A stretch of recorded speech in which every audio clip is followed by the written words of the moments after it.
지난 28일의 공매도는 하루 거래량만 8천억이 넘습니다. 계속 준비되어 있다고 얘기했던 그 컨티전시 플랜은 언제 발동하는가? 그렇게 매수한 나머지 15만 주를 당일날 상환을 해버리면 이 무차입 공매도는 완전 범죄가 됩니다. 지금 미국까지 뚫린 이 상황에서는 당장 내일 월요일부터 공매도 한시적 금지가 시행돼야 된다고 생각합니다. 공매도에 대한 얘기를 꺼내는 그 국회의원들이 사실상 왕따가 되는 그런 분위기도 있다고 합니다. 코스닥은 더 미치겠네 이거. 2000년대 초반이랑 지수가 똑같네. 한국은행도 계속 지금 헛발질만 하고 있는데 일단 총대 매기 싫으니까 일단 동결해놓고 본 것 같은데. 안녕하십니까, 오인환입니다. 반갑습니다.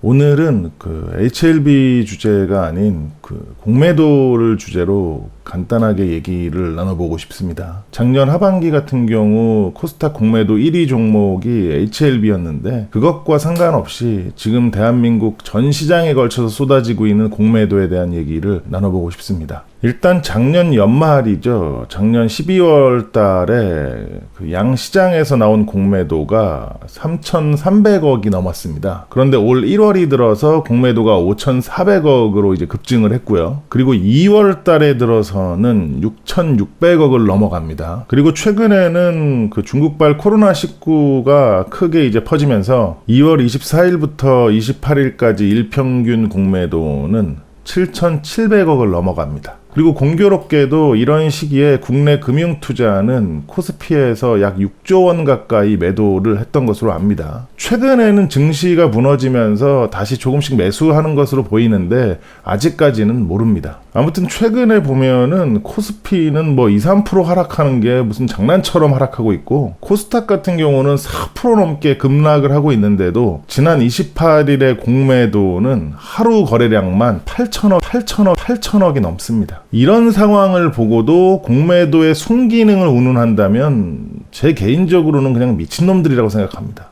KRX 홈페이지에 그 공매도에 대해서 나와 있는데 거기에 보면은 이제 공매도가 좋은 기능을 한다 뭐 이런 내용들이 적혀 있어요. 그런 내용을 가만히 읽고 있다 보면은 이론상으로는 충분히 그럴 수 있는데 실제 현실에서는 그렇게 되지 않는다는 거죠. 아무튼 중국 같은 경우는 이번 코로나 사태로 인해서 증시가 좀 크게 위축될 것을 대비하기 위해서 한시적으로 이제 공매도 금지를 했었고 자금을 풀어서 이제 증시를 방어하기 위한 그런 움직임들도 있었습니다. 그렇다고 뭐 한국이 꼭 중국을 뭐 따라가야 된다 이런 말씀을 드리는 건 아니고 우리나라 금융당국도 한 7-8년 전부터인가 계속 준비되어 있다고 얘기했던 그 컨티전시 플랜은 언제 발동하는가 이게 궁금할 뿐입니다. 이 컨티전시 플랜 같은 경우는 우리말로 표현하면은 뭐 단계별 비상 대응 계획 정도가 될 수 있겠네요. 그래서 증시가 급격하게 하락을 하거나 문제가 생기게 되면은 자사주 매입 규제를 완화해주고 그리고 공매도 규제를 강화하고 일일 가격 제한폭 축소 등이 있습니다. 그런데 지금 보면은 이 플랜도 조금 웃겨요. 자사주 매입 규제 완화 뭐 일일 가격 제한폭 뭐 축소 이거는 사실 중요한 게 아니고 그냥 공매도를 한시적으로 금지해버리거나 평소에 그 불법 공매도 그러니까 업팅룰 위반이라던가 무차입 공매도 같은 부분에 있어서 아주 강력하게 그러니까 충격과 공포가 느껴질 정도로 강력한 처벌을 한다면 그게 더 효과적일 거라고 생각을 합니다. 현재 우리나라 공매도 시스템은 굉장히 허술합니다. 일단 실시간으로 집계가 되거나 데이터가 저장되는 게 아니기 때문에 주가를 찍어 누르는 업팅률 위반이라던가 주식을 빌리지도 않고 공매도부터 때리는 무차입 공매도를 하더라도 적발하기가 쉽지가 않습니다. 더군다나 2020년 IT 초강국인 대한민국에서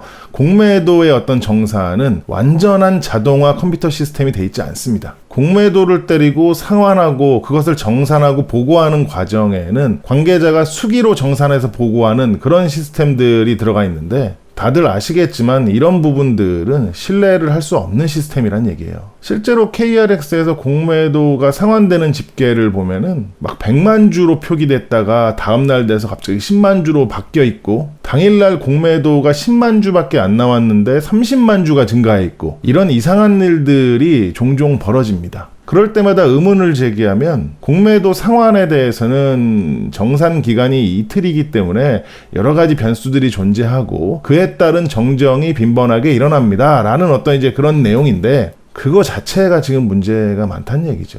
오랜만에 업팅룰 위반에 대해서 다시 한번 얘기해보고 싶은데 공매도는 위로 물량을 쌓을 수만 있지 주가를 하락시키면서 매도를 할 수는 없습니다. 법은 그런데 시스템상 불가능하지 않습니다. 여러분들 잘 생각해보세요. 10만원이라는 특정 가격대에서 공매도를 때려놨는데 주가가 11만원, 12만원 튀어 올라가는 거죠. 주가가 올라가면 올라갈수록 큰 손실을 입게 되는데 정상적인 공매도의 경우는 주식을 빌려와서 공매도에 이용해야 되고 주가를 밑으로 내릴 수가 없고 위쪽에 물량을 쌓을 수만 있습니다. 그런데 해당 종목이 어떤 특정 호재로 급등할 조짐을 보이거나 급등을 한다고 가정하면 여러분들도 갑자기 급락을 해서 막 마이너스 폭이 커지면은 무섭고 막 정신착란 증세가 일어나는데 이쪽도 얼추 마찬가지겠죠. 그런데 저희 같은 개인주주들의 투자 방식에서는 대책이 없습니다. 그냥 떨어지는 걸 이렇게 보고 있어야 돼요. 그런데 공매도들은 에라 모르겠다 하면서 빌려온 주식은 예를 들어서 5만 주밖에 안 되는데 키보드 몇 번 두들겨서 20만 주를 올라가고 있는 주가와 상관없이 아래로 밀어버릴 수가 있어요. 그렇게 되면 일단 급등을 제지할 수 있고 여차하면 개인들의 투매로 이어질 수도 있습니다. 그런데 여기서 내가 빌려온 주식은 5만 주인데 20만 주를 공매도를 때렸단 말이에요. 그러면 이 15만 주는 이제 키보드로 만들어진 주식인데 이거를 이제 무차입 공매도라고 하는 겁니다. 상식적으로 생각해보면 그런 행위 자체가 안 되도록 시스템이 되어 있어야 되는데 마치 양심에 맡기듯이 그렇게 허술하게 되어 있다는 얘기예요. 그리고 이 시스템은 실시간으로 감시하는 사람도 없고 기관도 없습니다. 그리고 그게 실시간으로 무차입인지 아닌지 증명할 수 있는 시스템도 없습니다. 그래서 시간이 흘러서 나중에 정산을 할 때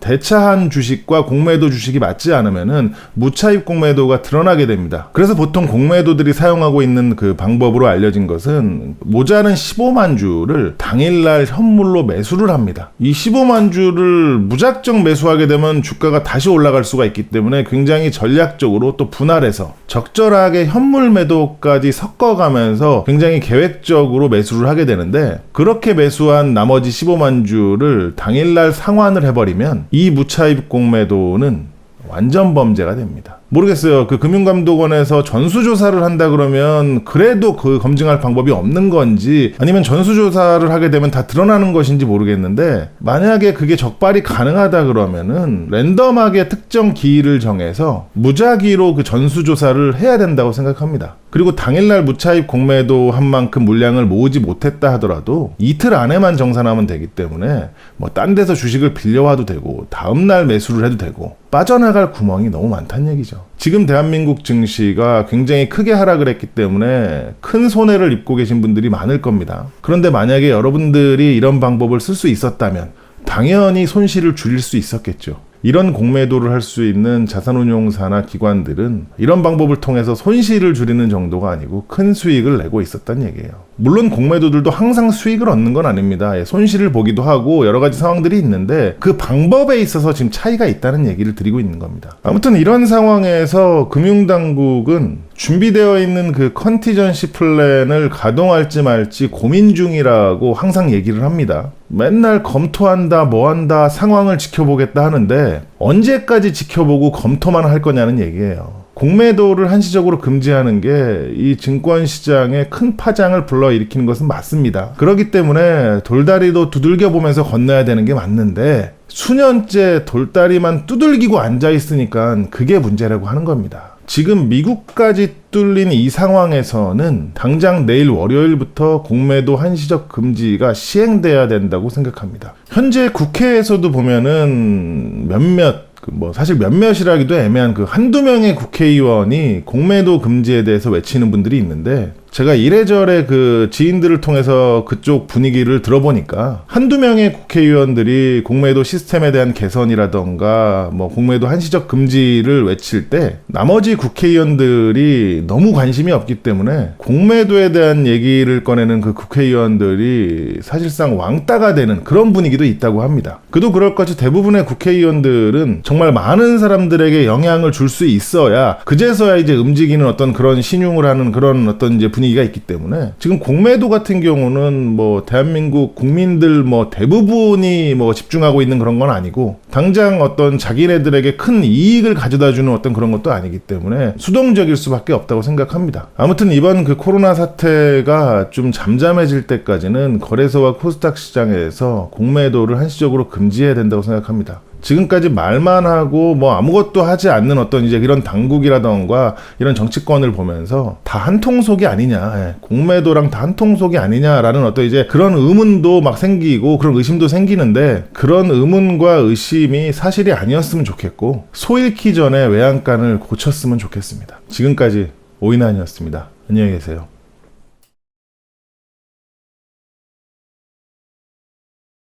와, 코스피는 2011년과 현재 지수가 똑같네. 9년 동안 결국 제자리네. 뉴스 보면 막 계속 성장하고 있고 뭐 잘하고 있다 그러는데 증시가 제자리인데 이게 어떻게 성장을 한 건가? 이걸 뭐 어떻게 봐야 되나?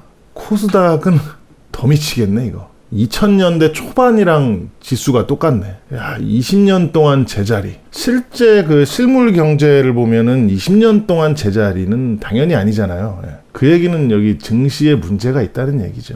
뭐 전문가들 입장에서는 뭐 음모론으로 이렇게 치부하는 그런 얘기들 중에는 세계적으로 어떤 그 금융시장을 뒤흔드는 이제 큰 손들에게 한국 증시는 뭐 일종의 그 놀이터라는 얘기들이 있습니다. 시장의 시스템도 허술하지만 그 처벌의 강도가 굉장히 약한 나라이기 때문에 큰 자금을 통해서 마음대로 이렇게 휘저을 수 있다는 얘기죠. 실제로 그런 일들 뭐 제가 지금 다 거론하진 않겠지만 너무 많았잖아요. 제가 방송에서 여러 번 얘기했지만 불법으로 1000억을 벌고 벌금 200억 내면 되는데 안 하겠냐고 이거를.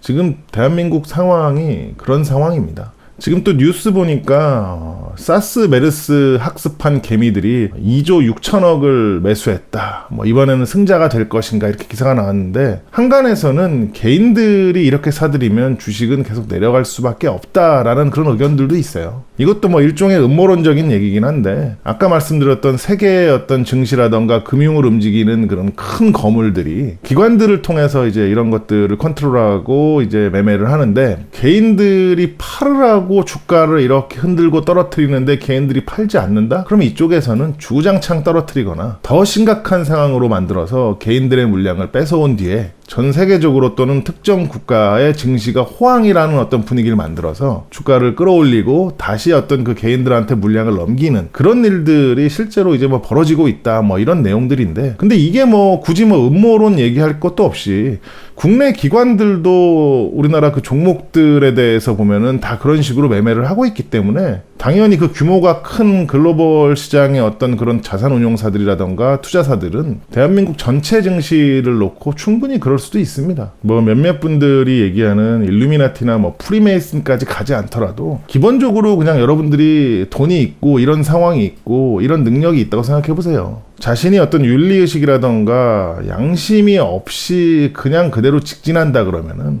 충분히 벌어지고도 남을 그런 상황입니다.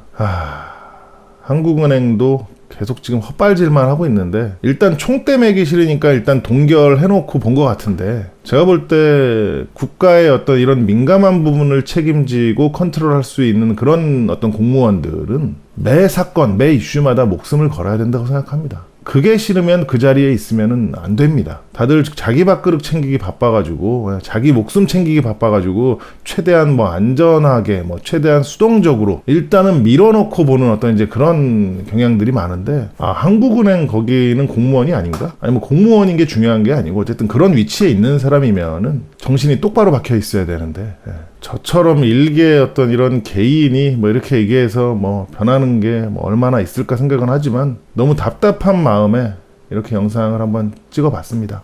남은 주말 잘 보내시고 내일 장이 어떻게 흘러갈지 생각을 하지 말자. 아닌가? 미국이 좀 그래도 막판에 반등을 해서 괜찮으려나?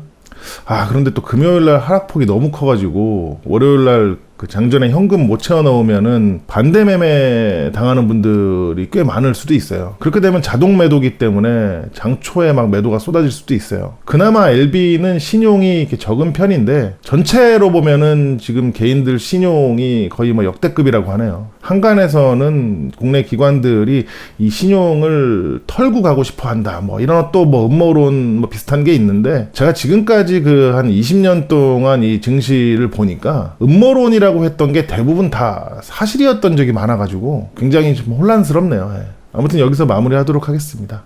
안녕히 계세요.